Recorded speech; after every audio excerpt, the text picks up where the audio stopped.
الحمدللہ رب العالمین والصلاة والسلام علی خاتم النبیین اما بعد فاعوذ باللہ من الشیطان الرجیم بسم اللہ الرحمن الرحیم. پڑھیے الصلاة والسلام علیک یا رسول اللہ وعلی آلک واصحابک یا حبیب اللہ. الصلاة والسلام علیک یا نبی اللہ وعلى آلک واصحابک یا نور اللہ. نویت سنت الاعتکاف. پیارے پیارے اسلامی بھائیوں اور سوشل میڈیا کے ناظرین، جب بھی مسجد میں داخل ہوا کریں اعتکاف کی نیت ضرور کر لیا کریں. اس کا فائدہ یہ ہوتا ہے کہ دیگر عبادتوں کے ساتھ ساتھ ہمیں اعتکاف کا ثواب بھی ملتا رہے گا. درود پاک پڑھنے کے بے شمار فضائل و برکات ہیں.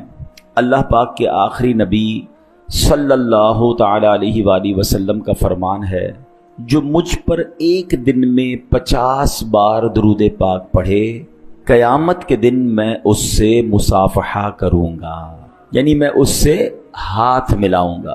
اب ذرا آپ سوچئے کہ یہ کتنی بڑی سعادت ہے کہ بروز قیامت اللہ کے نبی صلی اللہ تعالی علیہ وسلم سے ہاتھ ملانے کی سعادت مل جائے. سبحان اللہ. ایک بڑا پیارا شعر بھی ہے، حشر میں دیکھی شفیع عاصیاں کی بارگاہ، ہم سبھی مل کر پکارے الصلاۃ والسلام. تم گناہگاران امت کی خبر رکھتے رہے، بخشوائے جرم سارے الصلاۃ والسلام. تو ہمیں درود پاک کی کثرت کرنی ہے. اللہ مجھے بھی آپ کو بھی کثرت سے درود پاک پڑھنے کی توفیق عطا فرمائے. آئیے مل کر محبت سے درود پاک پڑھیں. صلو علی الحبیب صلی اللہ تعالی علی محمد صلی اللہ علیہ وسلم. ہم قرآن پاک کی کچھ آیتوں کے بارے میں جانتے ہیں اور کوشش کرتے ہیں کہ قرآن کی باتیں کیا کریں اور قرآن کا درس ہم سمجھا کریں.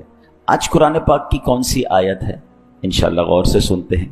اللہ کریم قرآن مجید میں ارشاد فرماتا ہے، بسم اللہ الرحمن الرحیم، الذین یستمعون القول فیتبعون احسنہ اولئک الذین ہداہم اللہ واولئک ہم اولو الالباب. اب اس کا پہلے ترجمہ سنیں گے اور پھر اس کے بارے میں کچھ جانیں گے. آسان ترجمہ قرآن کنز العرفان. جو کان لگا کر بات سنتے ہیں پھر اس کی بہتر بات کی پیروی کرتے ہیں، یہ ہے جنہیں اللہ نے ہدایت دی اور یہی عقل مند ہیں. اس آیت کو انشاءاللہ ہم سمجھتے ہیں. یاد رہے کہ جمعہ ہفتے کے 7 دنوں میں سے سب سے اہم دن بھی ہے اور سب سے افضل دن بھی ہے. حدیث شریف میں اسے سید الایام فرمایا گیا. اسی دن حضرت آدم علیہ السلام کی ولادت ہوئی. جمعے کا دن تھا جب آپ جنت سے زمین پر تشریف لائے. جمعے میں ایک ایسی گھڑی ہے کہ اس میں دعا کی جائے گی، وہ قبول ہوگی جب تک حرام کا سوال نہ کرے. اسی دن قیامت قائم ہوگی. اسی دن فرعون غرق ہوا اور بنی اسرائیل کو اس سرکش سے نجات ملی.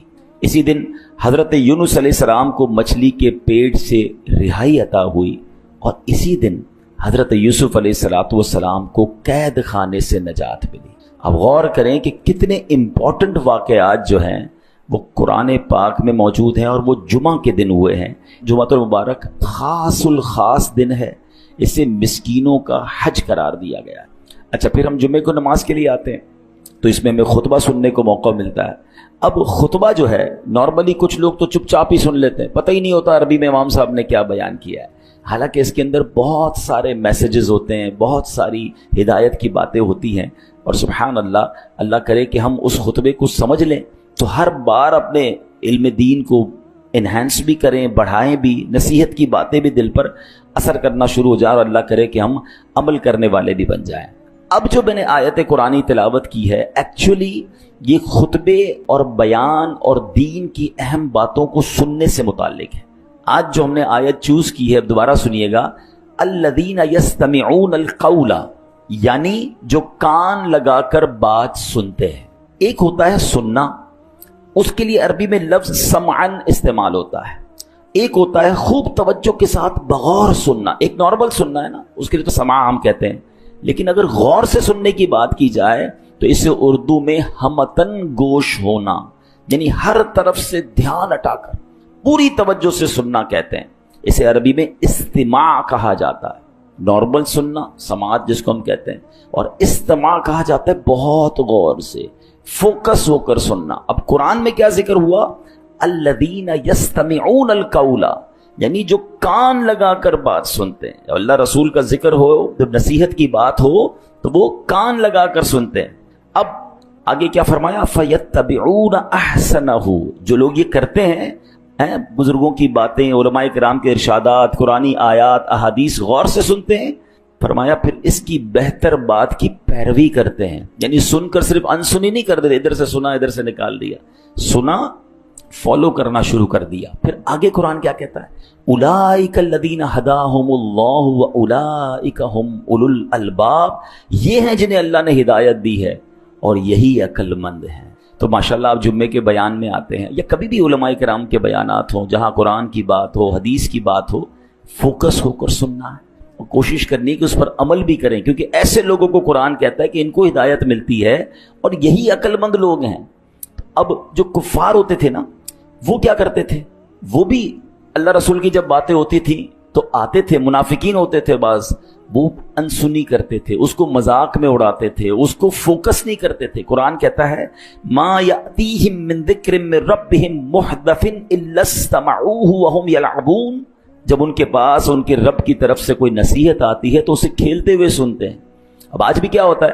بیان ہو رہا ہے، لوگ موبائل میں لگے ہوئے ہیں، کچھ لوگ قالین سے کھیلتے رہیں گے، چٹائیاں مسجد میں ہو تو چٹائیوں کے دھاگے نکالتے رہیں گے، یعنی اللہ رسول کی بات سننے آئے اور ٹائم اپنا یا تو گفتگو کرتے رہیں گے، تو یہ بالکل درست نہیں ہے، اور یہ کفار کی اور منافقین کی نشانی قرآن میں بیان ہوئی ہے۔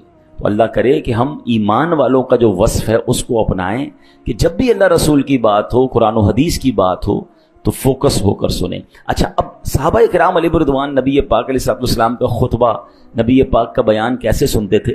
کہ روایت میں ہے کہ اذا تکلم اطرق جلساؤہ کانما علی رؤوسہم الطیر، یعنی جب سرکار دو عالم صلی اللہ تعالی علیہ وسلم کلام فرماتے تو صحابہ کرام گردنیں جھکا کر خاموش بیٹھ جاتے، حالت یہ ہوتی گویا ان کے سروں پر پرندے بیٹھے ہوئے ہیں۔ اب آپ سمجھتے پرندہ ذرا سی حرکت سے اڑ جاتا ہے، آپ اپنے ہاتھ پہ بھی کبھی ابل تو بیٹھتا نہیں، بیٹھ جائے تو ذرا سا ہاتھ لے گا وہ اڑ جائے گا، ذرا سی آہٹ ہوگی تو اڑ جائے گا۔ یعنی صحابہ سرکار دو عالم علیہ الصلوۃ والسلام جب بیان فرماتے تو وہ اتنی توجہ کے ساتھ، اتنا فوکس ہو کر بیٹھتے تھے کہ اگر پرندہ بھی سر پر بیٹھ جائے تو وہ بھی اڑے نہ، اس کو بھی لگے کہ کوئی آبجیکٹ ایسا ہے جو ہلنے والا نہیں ہے۔ تو یہ انداز تھا نبی پاک علیہ الصلوۃ والسلام کا، صحابہ کس طرح خطبہ سنتے تھے، سبحان اللہ، اور پیارے آقا کی بات پر عمل کیسے کرتے تھے۔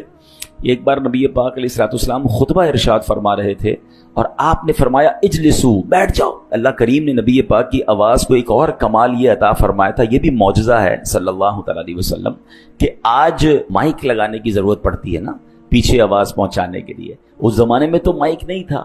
تو سبحان اللہ، مسجد نبوی میں جتنے لوگ ہوتے تھے سب کو ویسے ہی آواز سنائی دیتی تھی جیسے قریب والے کو سنائی دیتی۔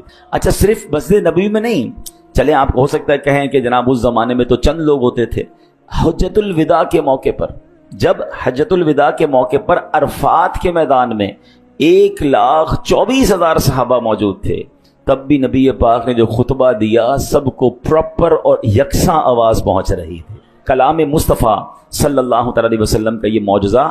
تو ایک بار نبی پاک نے خطبے میں فرمایا اجلسو، بیٹھ جاؤ، تو حضرت عبداللہ ابن مسعود جو ابھی مسجد میں داخل ہی ہوئے تھے، جیسے ہی نبی پاک کا جملہ سنا وہیں بیٹھ گئے۔ سبحان اللہ، یعنی فوراً سنتے بھی تھے اور اس پر عمل بھی کرتے تھے۔ ہم میں سے بہت سارے ایسے لوگ یہاں ہیں جو شاید ہر جمعے آتے ہیں اور ہر جمعے ہی بیان سنتے ہیں، کوشش بھی کیا کریں کہ توجہ سے سنا کریں، لیکن اس پر کچھ نہ کچھ عمل بھی شروع کر دیں۔ تو انشاءاللہ یہ جو قرآن کی آیت میں انعام اعلان ہوا ہے نا، کہ وہ لوگ سنتے بھی ہیں کان لگا کر، عمل بھی کرتے ہیں، اور یہی وہ لوگ ہیں جو ہدایت والے ہیں اور عقل مند ہیں۔ تو اللہ کرے کہ ہم ان لوگوں میں شامل ہو جائیں۔ اچھا، اب ہم جمعے کے خطبے کو اسپیشلی تھوڑا سا ڈسکس کرتے ہیں۔ ایک بڑی پیاری حدیث ہے، حضرت ابو ہریرہ رضی اللہ تعالیٰ عنہ اس کے راوی ہیں۔ سرکار دو عالم علیہ الصلوۃ والسلام نے فرمایا اذا کان یوم الجمعۃ فاغتسل الرجل، فرمایا جب جمعے کا دن ہو تو بندہ غسل کرے، وغسل رأسہ، اپنے سر کو دھوئے، پھر فرمایا ثم تطیب من اطیب طیبہ، پھر بہترین خوشبو لگائے، یعنی جو اس کے پاس خوشبو ہے اس میں سے بہترین خوشبو لگائے۔ پھر فرمایا وَلَبِسَ مِنْ صَالِحِ ثِيَابِهِ، اور پھر فرمایا اچھے کپڑے پہنے۔ ثم خرج الى الصلاة، پھر نماز جمعہ کے لیے وہ نکلے گھر سے، حاضر ہو جائے، سبحان اللہ۔ اور پھر فرمایا وَلَمْ يُفَرِّقْ بَيْنَ اثْنَيْنِ، دو بندوں کے درمیان سے نہ گزرے۔ اب اس میں بھی ایک چیز کیا ہوتی ہے کہ بعض اوقات نمازی بیٹھے ہوتے ہیں، لوگ گزر کر بیچ سے کاندھے ٹاپ کر آ رہے ہوتے ہیں، یہ نہ کیا کریں، کیونکہ آپ بہت سارے لوگوں کو ڈسٹرب کر رہے ہوتے ہیں۔ اور حدیث میں بھی یہ ذکر آیا کہ دو بندوں کے درمیان سے نہ گزرے، جدھر جگہ ملتی ہے بیٹھ جائے۔ وہ الگ بات ہے جب نماز کا وقت شروع ہوگا تو صفیں درست ہو جائیں گی، لیکن بعض لوگ سب کو اوپر سے کاندھے پھلانگتے ہوئے آ رہے ہوتے ہیں، جتنوں کو کاندھا آپ پھلانگیں گے ان کا بیان سننا ڈسٹرب ہو جائے گا۔ اور جب شریعت کی بات ہو رہی ہوتی ہے نا، اس میں ایک احتیاط اس لیے کرنی ہوتی ہے کہ کبھی جائز کو وہ ناجائز نہ سمجھ جائے، حلال کو وہ حرام نہ سمجھ جائے، کیونکہ آپ نے اس کے کاندھے سے جب آپ نے اوپر سے آنا ہے تو اس سے ڈسٹرب ہونا ہے اور وہ بیان کو مس کر جائے گا۔ تو حدیث میں کیا فرمایا؟ دو بندوں کے درمیان سے نہ گزرے، اور پھر فرمایا امام کا کلام پوری توجہ کے ساتھ سنے، اس کے جمعے سے جمعے تک کے گناہ بخش دیے جاتے ہیں۔ اس میں 3 دن کا مزید اضافہ ہے، غفر لہ من الجمعۃ الی الجمعہ وزیادۃ 3 ایام، یعنی گویا تقریباً 10 دن کے گناہ معاف ہو جاتے ہیں اگر بندہ یہ عمل کر لے۔ میں پھر ریپیٹ کر دیتا ہوں، کرنا کیا ہے؟ جمعے کے دن غسل کرنا ہے، بہترین خوشبو لگائیں، اچھے کپڑے پہنیں، پوری توجہ کے ساتھ نماز جمعہ کے لیے جب آئیں تو دو بندوں کے درمیان سے نہ گزریں۔ پھر فرمایا پوری توجہ کے ساتھ امام کا بیان خطبہ سنیں، اور پھر کیا ہوگا انشاءاللہ تقریباً 10 دن کے گناہ جو ہے وہ معاف کر دیے جائیں۔ تو یہ جمعہ کا دن بڑا کمال کا دن ہے، اور آپ دیکھیں حدیثوں میں بار بار خطبے کو غور سے سننے کا حکم ہے، بیان کو غور سے سننے کا حکم ہے، اللہ رسول کی جو بات ہو رہی ہے، قرآن و حدیث کی جو بات ہو رہی ہے اس کو غور سے سننے کا حکم ہے۔ اب جو ہے انشاءاللہ میں جو خطبہ جمعہ ہے، کیونکہ میں یہ چاہتا ہوں کہ آج ہم کم از کم کچھ خطبہ جمعہ کو سمجھ لیں، تاکہ آئندہ جب خطبہ جمعہ ہمارے سامنے پڑھا جائے تو کچھ باتیں ہمیں یاد آ جائیں اور ہم اس کو بہت اچھے انداز سے سمجھیں بھی، اور اللہ کرے ہمارے دلوں پر اثر بھی ہو جائے۔ اب عموماً جو امام صاحبان ہوتے ہیں جو جمعے کا خطبہ دیتے ہیں وہ خطبات رضویہ سے دیتے ہیں، اور خطبات رضویہ کے جو 5 بنیادی مضامین ہیں، 5 سبجیکٹ بیان ہوتے ہیں۔ جب بھی عربی خطبہ ہوتا ہے نا، نارملی اس میں 5 سبجیکٹ ہوتے ہیں۔ پہلا سبجیکٹ کیا ہے؟ اللہ پاک کی حمد و ثنا اور پیارے آقا علیہ الصلوۃ والسلام پر درود پاک پڑھا جاتا ہے۔ دوسرا سبجیکٹ یہ ہے تقویٰ اور محبت رسول کی نصیحت کی جاتی ہے۔ تیسرا مکافات عمل، یعنی جیسا کرو گے ویسی بھرو گے، اس کا بیان کیا جاتا ہے۔ چوتھے نمبر پر خلفائے راشدین، صحابہ، اہل بیت کا ذکر خیر ہوتا ہے، ان کے لیے رحمت کی دعائیں ہوتی ہیں۔ اور 5واں ایک بڑی نصیحت بھری آیت کریمہ بھی ہمیں سنائی جاتی ہے۔ اب ان 5 سبجیکٹ کو میں انشاءاللہ ایک ایک کر کے بیان کرتا ہوں، آپ ذرا غور سے سنتے جائیں، آپ کو انشاءاللہ بہت کچھ اس میں سمجھ بھی آئے گا، اور اللہ کرے گا آئندہ بھی آپ اگر اس کو فوکس رکھیں گے تو آپ انشاءاللہ جمعے کے خطبے کو انجوائے بھی کریں گے اور اللہ نے چاہا انڈرسٹینڈ بھی کریں گے۔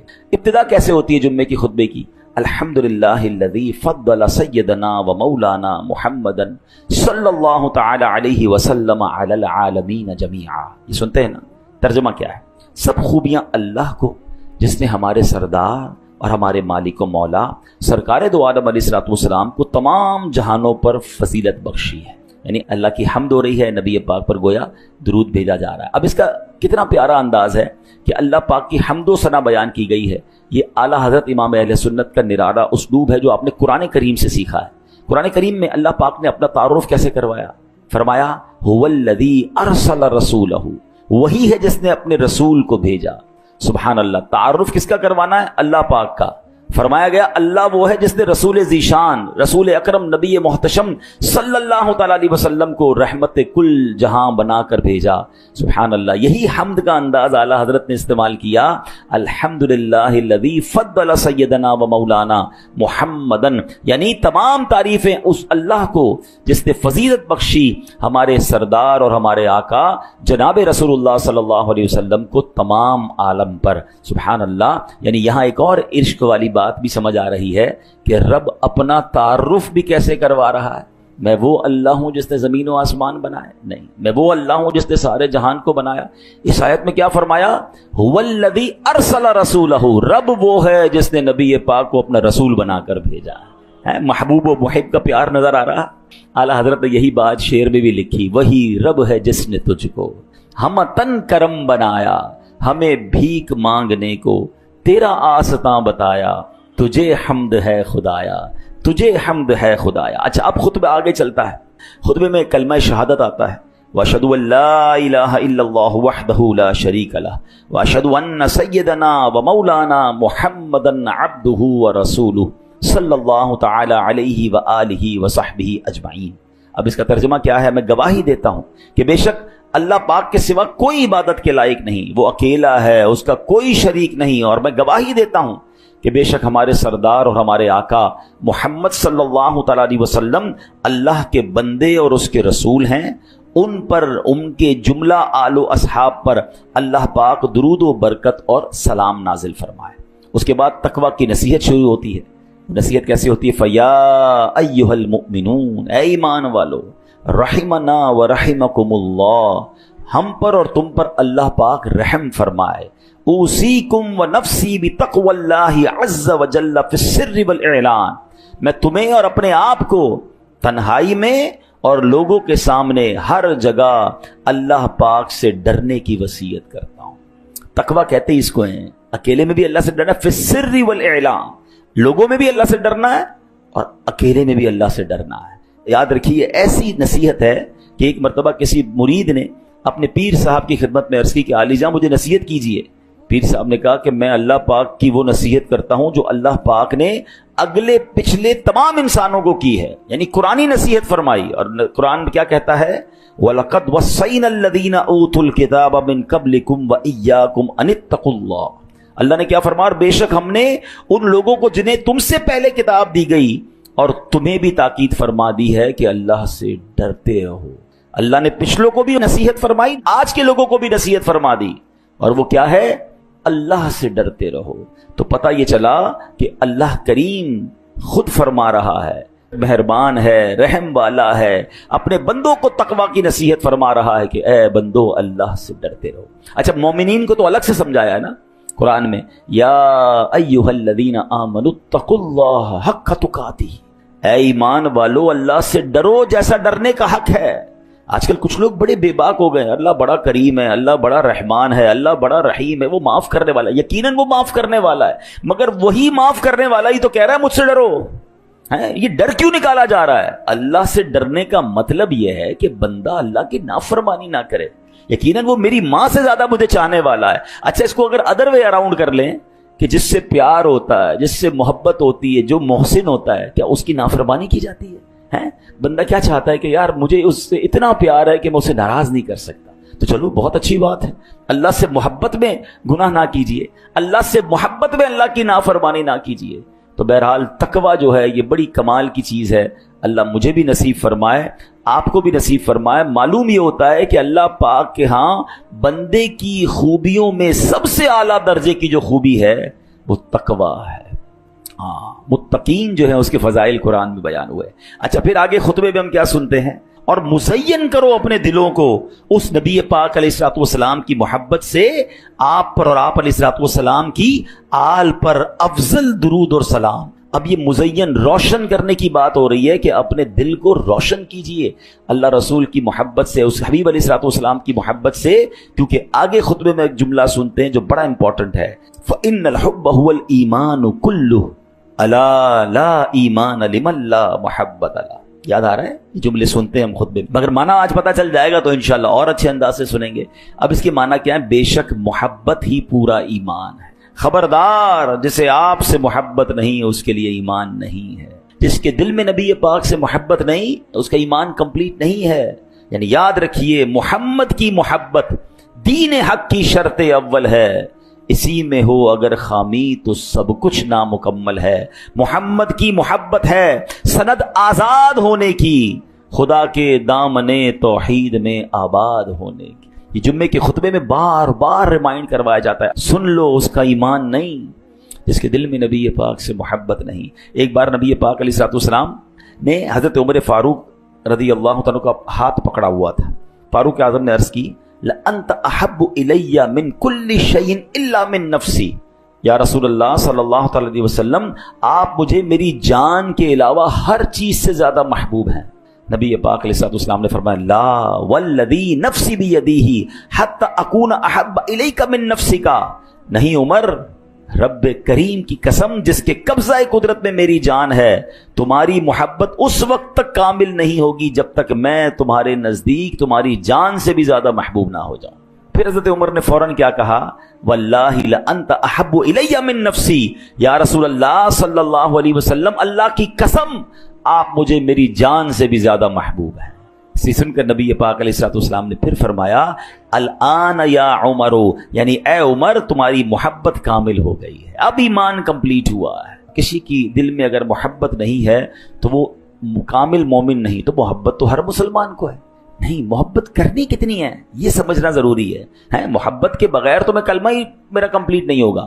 لیکن the level of محبت، level of affection required کیا ہے کہ خود نبی پاک علیہ السلام فرماتے ہیں تم میں سے کوئی اس وقت تک کامل مومن نہیں ہو سکتا جب تک میں اس کے نزدیک، اس کے والد، اس کی اولاد اور تمام لوگوں سے زیادہ محبوب نہ ہو جاؤں. اب یہ میں نے اور آپ نے چیک کرنا ہے کہ کیا واقعی ایسی محبت ہے ہمیں رسول پاک علیہ السلام سے. ہم دعوتوں کو بہت اچھا نعرہ بھی لگاتے ہیں، غلامی رسول میں موت بھی قبول ہے، نہ ہو جو عشق مصطفیٰ تو زندگی فضول ہے. مگر یہ نعرے کی حد تک تو ہے، مگر کیا عمل بھی ایسا ہے کہ ہم زندگی میں زندگی ایسے گزاریں کہ میرے نبی ناراض نہ ہو جائیں، ان کی سنتوں پر عمل ہو، انہوں نے جن چیزوں سے منع کیا میں اس سے بچوں. پھر محبت ہے نا، نظر تو آئے نا. محبت صرف نعرے کی حد تک تو نہیں ہوتی. بہرحال اب آگے بہت پیاری دعا آتی ہے رزقنا اللہ تعالی و ایاکم حب حبیبہ ھذا النبی الکریم علیہ وآلہ اکرم الصلاۃ والتسلیم. اللہ پاک ہمیں اور تمہیں اپنے حبیب نبی کریم علیہ السلام کی محبت نصیب فرمائے، ان پر اور ان کی آل پر بزرگ ترین درود و سلام ہو. پھر ایک بڑی کمال کی حدیث ہے، انشاءاللہ کبھی موقع ملا اس حدیث کو پورے بیان میں ہم ڈسکس کریں گے، لیکن یہ حدیث جھنجھوڑنے والی ہے. البر لا یبلا والذنب لا ينسى والديان لا يموت اعمل ما شئت كما تدين تدان. نیکی پرانی نہیں ہوتی. اب اس حدیث کا معنی سنیں. البر لا یبلا، نیکی پرانی نہیں ہوتی. والذنب لا ينسى، گناہ بھلایا نہیں جاتا. والدیان لا يموت، اور جس نے بدلہ لینا ہے، انصاف کرنا ہے، وہ اس کو موت نہیں آنی. اللہ کو تو موت نہیں آنی نا. فرمایا اعمل ما شئت کما تدین تدان، کر لے جو کرنا ہے، جیسی کرے گا ویسی بھرے گا. یقین کریں یہ ایک حدیث زندگی گزارنے کے لیے کافی. اگر بندہ سمجھ جائے نا، انسان کہتا ہے یار میں نیکی کروں صلہ تو ملتا نہیں. بھائی آپ نیکی کرتے جائیں، یہ پرانی نہیں ہوگی. اللہ کی بارگاہ میں لکھ دی گئی ہے، اللہ اجر دینے والا ہے، لوگوں سے اجر نہ مانگیں. البر لا یبلا، نیکی پرانی نہیں ہوتی. والذنب لا ينسى، گناہ بھلایا نہیں جاتا. میں اور آپ ہزاروں گناہ کر چکے ہوں گے جو بھول گئے، مگر کہیں لکھا ہوا ہے گناہ کرتے وقت یاد رکھنا کہ آج تو لذت کے لیے کر رہا ہوں، مگر یہ کہیں لکھ دیا جائے گا، بھلایا نہیں جاتا. اور پھر جس نے فیصلہ کرنا ہے نا، جس نے ہمارا حساب کتاب کر کے جزا اور سزا کا اعلان فرمانا ہے، اس کو موت نہیں آنی. والدیان لا يموت. اور پھر آگے جس طرح کہا گیا نا اعمل ما شئت کما تدین تدان، کر لے جو کرنا ہے، مگر جیسی کرے گا ویسی بھرے گا. یہ لائف میں جو بھی ہم کر کے جائیں گے نا، قبر میں سمجھ لیں اس کا رزلٹ کارڈ ملنا ہے. اچھی گزار کر جاؤ گے تو جنت کے مزے ہوں گے. آج بندہ کہتا ہے مجھے تو کوئی کچھ کہہ ہی نہیں سکتا، میری جو مرضی میں کر رہا ہوں، شراب پی رہا ہوں، بدکاری کر رہا ہوں، جوا کھیل رہا ہوں، حرام کما رہا ہوں، ظلم کر رہا ہوں، زیادتی کر رہا ہوں، میری تو جناب بڑی ٹور ہے، مجھے کون کچھ کہہ سکتا ہے. آج کوئی نہیں کہے گا. اعمل ما شئت کما تدین تدان، کر لے جو کرنا ہے. نبی پاک نے پہلے ہی فرما دیا، مگر پھر جیسی کرے گا نا ویسی بھرے گا. جانا سب نے جنت میں ہے، مگر کام جنت والے کرنے کے لیے تیار کوئی نہیں ہے. جنت کی نعمتیں سب کو چاہیے. اعلیٰ حضرت کہتے ہیں نا کام زندہ کے کیے اور ہمیں شوق گلزار ہے کیا ہونا ہے. جانا سب کو گلزار میں ہے، جنت میں، کام جہنم والے کرنے ہیں. تو آپ کبھی بھی ایسا نہیں ہو سکتا کہ سیب کا پودا لگائیں اور کہیں دعا کرو آم نکل آئے. لوگ کہیں بھائی بویا سیب ہے تو سیب نکلے گا نا. آپ امرود بو کے کیلا نہیں نکال سکتے، جیسا بوتے ہیں ویسا کاٹتے ہیں. اب اس زندگی میں اپنے اعمال کے ذریعے کون سا بیج ڈال رہے ہیں، یہ غور کرنا ہے. اور جمعے کے خطبے میں یہ بار بار ہمیں اعلان کیا جاتا ہے اعمل ما شئت کما تدین تدان، کر لے جو کرنا ہے، مگر جیسی کرے گا ویسی بھرے گا۔ قرآن کہتا ہے نا ہل جزاء الاحسان الا الاحسان، نیکی کا بدلہ نیکی ہے۔ اب تو انگریزی میں بھی کہتے ہیں what goes around comes around, آپ اچھا کریں گھوم پھر کے آپ کے ساتھ اچھا ہی ہوگا۔ ہاں، بندہ کہتا ہے میں نے اس کو کھانا کھلایا مجھے تو اس نے کچھ نہیں دیا، یہ نہیں دے گا، اللہ نے دینا ہے، اور آپ دیکھیں گے کہ اس نیکی کا صلہ آپ کو کسی اور طریقے سے ملے گا۔ آپ کو جناب کسی کے ساتھ مسکرانے کا، کسی کے ساتھ اچھا برتاؤ کرنے کا، کسی کی مشکل دور کرنے کا، کسی کی پریشانی دور کرنے کا آپ کو بالکل صلہ دنیا میں ملتا ہے۔ یہ مکافات عمل ہے، جو لوگوں کے لیے اچھا کرتے ہیں اللہ ان کے لیے اچھا کر دیتا ہے، اور جو آج لوگوں پر ظلم کرتے ہیں نا، بے شک وہ مظلوم آپ کا کچھ نہیں بگاڑ رہا، مگر کہیں نہ کہیں سے آپ اس آفت کو اپنے بچوں میں، اپنے کاروبار میں، اپنی صحت میں، اپنی عزت میں دیکھیں گے۔ آپ حیران ہو جائیں گے کہ یار یہ میرے ساتھ کیسے تباہی ہو گئی، یہ اتنا بڑا پرابلم کیسے آ گیا۔ توبہ کیجئے، کہیں لگتا ہے برا کام کیا ہے، کسی کا دل دکھایا ہے، کوئی ایسی نافرمانی ہو گئی ہے کہ جس کا صلہ مل رہا ہے۔ تو ہمیں اچھے کام کرنے ہیں، لوگوں کا بھلا سوچنا ہے۔ اور پھر جمعے کے خطبے میں ایک آیت جھنجھوڑنے والی آیت ہے جو ہر جمعے کے خطبے میں ہم سنتے ہیں، فَمَن يَعْمَلْ مِثْقَالَ ذَرَّةٍ خَيْرًا يَرَهُ وَمَن يَعْمَلْ مِثْقَالَ ذَرَّةٍ شَرًّا يَرَهُ۔ کیا ترجمہ ہے؟ تو جو ایک ذرہ بھر بھلائی کرے وہ اسے دیکھے گا، اور جو ایک ذرہ بھر برائی کرے وہ اسے دیکھے گا۔ ہم نہیں سوچتے کہ یار چھوٹا سا ہی تو گناہ ہے نا، کون دیکھ رہا ہے، چلو کر لو یار، آج کر لو کل سے نہیں کروں گا۔ یہ ذرہ بھر برائی بھی اٹکا سکتی ہے، قرآن کہتا ہے اس کو دیکھو گے۔ اور چھوٹی چھوٹی نیکیاں سمجھ کے لوگ چھوڑ دیتے ہیں، یار 2 رکعت نفل چھوڑ دیا تو کیا ہو گیا، مسکرائے نہیں تو کیا، یہ چھوٹا ذرہ بھی اچھائی کا کرے گا وہ بھی قیامت کے دن دیکھے گا۔ تو اللہ کرے یہ بات سمجھ آ جائے کہ زندگی گناہوں میں نہیں، نیکیوں میں، چھوٹی چھوٹی نیکیاں بھی کرتے چلے جائیں، یہ جمع ہو رہی ہیں، یہ اکاؤنٹ میں پلس ہو رہی ہیں، اور انشاءاللہ قیامت کے دن اس کا اجر دیکھیں گے۔ اللہ مجھے اور آپ کو جمعے کے خطبے کو سمجھنے میں اور اس کو انڈرسٹینڈ کر کے اس پر عمل کرنے کی توفیق عطا فرمائے۔ تو آج کوشش کی ہم نے کہ ہم اپنے پورے جمعے کے خطبے کو، پورا تو نہیں ہو سکا مگر کچھ اس کی ہائی لائٹس، کہ اتنی خوبصورت نصیحتیں ہوتی ہیں، اور ہم نے قرآن کی شروع میں آیت سنی کہ جو لوگ دھیان سے کان لگا کر قرآن و حدیث کی بات، بیانات اور خطبے کو سنتے ہیں، اللہ فرماتا ہے ہدایت یافتہ بھی ہیں، اور یہ سبحان اللہ عقل مند بھی ہیں۔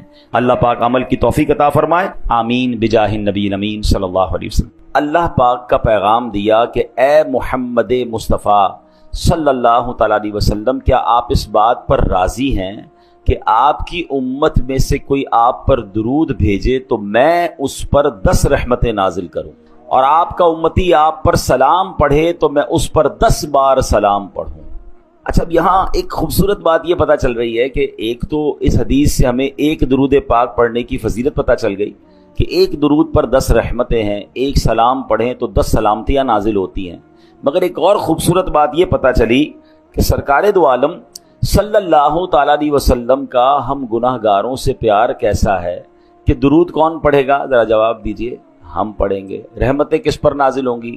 ہم پر نازل ہوں گی۔ ہم اگر سلام پڑھیں گے تو سلامتی کس پر نازل ہوگی؟ ہم پر۔ اور خوش کون ہو رہا ہے؟ نبی پاک راضی ہو رہا ہے۔ یہ ذرا سمجھیے گا، کسی اپنے کو تحفہ ملے، کسی اپنے کو انعام ملے تو خوشی ہوتی ہے نا۔ تو نبی پاک اپنی امت سے کتنا اٹیچڈ ہیں اور کتنا محبت فرماتے ہیں کہ خوشی مل رہی ہے کہ میری امت مجھ پر درود پڑے گی تو ان پر رحمتیں نازل ہو جائیں گی۔ تو یہ پتہ چلنا چاہیے کہ سرکار دو عالم علیہ الصلوۃ والسلام ہماری نیکیوں سے، ہماری اچھی باتوں سے بھی راضی ہوتے ہیں کہ میری امت اچھے اعمال کر رہی ہے اور وہ جنت میں جائیں گے۔ تو ہمیں نبی پاک علیہ الصلوۃ والسلام کی رضا کے لیے بھی درود پاک بھی پڑھنا ہے، خوب نیکیاں بھی کرنی ہیں، اور اپنے آپ کو انشاءاللہ گناہوں سے محفوظ بھی رکھنا ہے۔ آئیے مل کر محبت کے ساتھ درود پاک پڑھ لیں۔ صلو علی الحبیب صلی اللہ تعالی علی محمد صلی اللہ علیہ وسلم۔ آج قرآن پاک کی کون سی آیت اور اس پر ہم جو گفتگو کریں گے، ہماری کوشش یہ ہوتی ہے کہ کچھ قرآن کی باتیں کی جائیں، کچھ قرآن سے میسج لیا جائے۔ تو آج قرآن مجید فرقان حمید کی آیت ہے۔ اللہ کریم قرآن میں ارشاد فرماتا ہے، پارہ نمبر 1 ہے، سورہ بقرہ ہے، اور آیت نمبر ہے 85۔ بسم اللہ الرحمن الرحیم۔ افتؤمنون ببعض الکتاب وتکفرون ببعض فما جزاء من يفعل ذلك منكم الا خزي في الحياة الدنيا وَيَوْمَ الْقِيَامَةِ يُرَدُّونَ إِلَىٰ أَشَدِّ الْعَذَابِ وَمَا اللَّهُ بِغَافِلٍ عَمَّا تَعْمَلُونَ۔ آسان ترجمہ قرآن کنز العرفان۔ تو کیا تم اللہ کے بعض احکامات کو مانتے ہو اور بعض سے انکار کرتے ہو؟ تو جو تم میں ایسا کرے اس کا بدلہ دنیاوی زندگی میں ذلت و رسوائی کے سوا اور کیا ہے، اور قیامت کے دن انہیں شدید ترین عذاب کی طرف لوٹایا جائے گا، اور اللہ تمہارے اعمال سے بے خبر نہیں ہے۔ اے میرے پیارے اسلامی بھائیوں، اس آیت میں جو ہمیں میسج دیا جا رہا ہے نا، وہ بڑا کمال کا میسج ہے۔ بیسیکلی شان نزول تو یہودیوں کے لیے تھا کہ ان سے اللہ کریم نے 3 باتوں کا تورات میں وعدہ لیا تھا۔ ایک دوسرے کو آپس میں قتل نہیں کرو گے، ایک دوسرے کو جلا وطن نہیں کرو گے، یعنی گھروں سے نہیں نکالو گے، تم میں سے کوئی شخص قید ہو جائے یا غلام بنا لیا جائے تو اسے خرید کر آزاد نہیں کرو گے۔ لیکن انہوں نے کیا کیا، 3 وعدوں میں سے 1-2 باتیں ماننا شروع کر دیں اور ایک اپنی مرضی سے قتل و غارت گری کرنے لگے۔ تو اب قرآن مجید فرقان حمید میں ان سے کیا کہا گیا، افتؤمنون ببعض الکتاب، تو کیا تم اللہ کے بعض احکام کو مانتے ہو، اور پھر کیا فرمایا، وتکفرون ببعض، اور بعض سے انکار کرتے ہو، یعنی اپنی مرضی سے ایک حکم کو پک کر لیتے ہو، ایک کو چوز کر لیتے ہو، باقی چھوڑ دیتے ہو ہیں۔ اب جو یہ کرتا ہے تو پھر اس کے بارے میں اس کی سزا کیا بیان فرمائی قرآن نے، فما جزاء من یفعل ذلک منکم، یعنی کیا جزا جو کرے یہ تم میں سے، فرمایا الا خزی فی الحیات الدنیا، مگر رسوائی دنیا کی زندگی میں، یہ دنیاوی سزا تھی۔ اب مزید فرمایا وَيَوْمَ الْقِيَامَةِ يُرَدُّونَ إِلَىٰ أَشَدِّ الْعَذَابِ، اور قیامت کے دن انہیں شدید ترین عذاب کی طرف لوٹایا جائے گا۔ یعنی جو اپنی مرضی کا حکم مان لے، باقی کا انکار کرے، اسے 2 سزائیں ملیں گی، دنیا میں بھی سزا ملے گی اور آخرت کا شدید عذاب بھی ملے گا۔ وَمَا اللَّهُ بِغَافِلٍ عَمَّا تَعْمَلُونَ، اور اللہ تمہارے اعمال سے بے خبر نہیں ہے۔ تو اے میرے پیارے اسلامی بھائیوں، یہاں ایک بڑا واضح قرآن کا میسج ہے۔ یقیناً یہ ان لوگوں سے فرمایا گیا، مگر یہ حکم ہم سب کے لیے بھی ہے کہ قرآن کے کچھ احکام، شریعت کے کچھ احکام مان لیے اور کچھ کو رد کر دیا ہے، کسی کا انکار کر دیا، فرمایا پھر اس کے لیے شدید ترین عذاب ہے، دنیا میں بھی اور آخرت میں بھی۔ اب اس واقعے میں ہمیں ایک اور بات یہ سننے کو مل رہی ہے کہ ظلم بھی حرام ہے اور ظلم پر مدد کرنا بھی حرام ہے۔ یہ اوس و خزرج اور یہ اس زمانے کے جو قبیلے تھے جو آپس میں لڑتے تھے اور ظالموں کی مدد کرتے تھے، ان پر یہ آیت جو نازل ہوئی، اس سے ہمیں کیا میسج ملا کہ ہمارے یہاں بھی ہمیں ظلم کی طرفداری نہیں کرنی ہے، ظلم کرنا بھی نہیں ہے اور ظالموں کا ساتھ بھی نہیں دینا ہے۔ اب ہمارے یہاں کس انداز سے طرفداری ہو رہی ہوتی ہے، اب ذرا میں کچھ مثالوں کے ذریعے سمجھاتا ہوں کہ ہمارے یہاں کچھ لوگ جان رہے ہوتے ہیں، میرا چاچا ہے، میرا تایا ہے، چھوٹا بھائی ہے یا بڑا بھائی ہے، رشتہ دار ہے، پتہ ہے غلط کر رہا ہے، مگر چونکہ اپنا ہے اب اس کی طرفداری کر رہے ہوں گے۔ ٹھیک ہے، اگر خدا نہ خواستہ ہمارے بولنے کے سبب لڑائی جھگڑے ہو سکتے ہیں، خاندان کے حالات بگڑ سکتے ہیں، تو ہمیں خاموشی اختیار کرنی چاہیے، لیکن جھوٹ اور اس کی طرفداری نہیں کرنی چاہیے کہ یار میرا گرائی ہے تو میرے محلے کا ہے تو ہمارے قبیلے کا ہے، اگر اس کا جھگڑا ہو گیا ہے یا وہ کسی کے ساتھ زیادتی کر رہا ہے